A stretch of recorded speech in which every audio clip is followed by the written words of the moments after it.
તો આગળ વાત અમરેલીની અમરેલીમાં જ્યારે પ્રાથમિક શૈક્ષણિક મહાસંઘ બેનર હેઠળ શિક્ષકોએ જ્યારે ધરણા પ્રદર્શન કર્યા અને આ સાથે જ અમરેલી પ્રાથમિક શૈક્ષણિક મહાસંઘના બેનર હેઠળ શિક્ષકોએ કચેરી ખાતે આવેદનપત્ર પાઠવ્યું અને કાર્યક્રમમાં 150થી વધુ શિક્ષકો જોડાયા હતા। શિક્ષકોએ વર્ષ 2010 પહેલા નિયુક્ત થયેલા શિક્ષકોના સેવા હિતોના સુરક્ષા માટે સરકાર તાત્કાલિક હસ્તક્ષેપ કરે તેવી માંગ ઉઠાવી હતી। તેમણે જણાવ્યા મુજબ તે સમયના નિયમો અને અનુસાર નિયુક્ત થયેલા શિક્ષકોને હવે ટેટ ફરજિયાત બનાવવું યોગ્ય નથી। આવેદનમાં જ્યારે 23 ઓગસ્ટ 2010 પહેલા નિયુક્ત તમામ શિક્ષકોને ટેટ ફરજિયાતથી કાયમી મુક્તિ આપવામાં આવે તેવી રજૂઆત કરવામાં આવી હતી। શિક્ષકોએ જણાવ્યું હતું કે લાંબા સમયથી શિક્ષણ સેવા આપતા શિક્ષકોના હિતો અને અધિકારોનું રક્ષણ કરવું જોઈએ અને મોટી સંખ્યામાં ઉપસ્થિત રહેલા શિક્ષકોએ સૂત્રોચ્ચાર સાથે પોતાની માંગ સરકાર સુધી પહોંચાડવાનો પ્રયાસ કર્યો હતો અને જિલ્લા કલેક્ટરને આવેદનપત્ર સુપ્રત કર્યું હતું।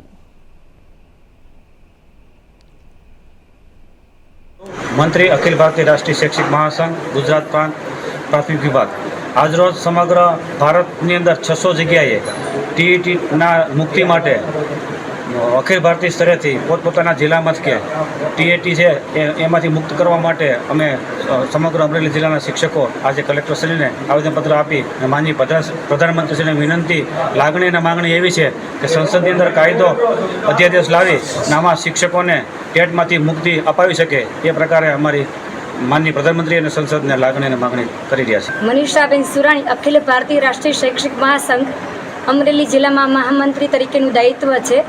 આજે 18 તારીખના રોજ અમે બધા શિક્ષક બંધુ ભગીની સરકારશ્રી સામે વિનંતી કરીએ છીએ કે દરેક શિક્ષકો પોતાની લાયકાત અને પોતાનું સ્વમાન શિક્ષક ધર્મ છે વર્ગખંડમાં આચરીને અને પુરુષોને મહાપુરુષો બનવા તરફનું એક ઘડતરનું કાર્ય કરી રહ્યા છે।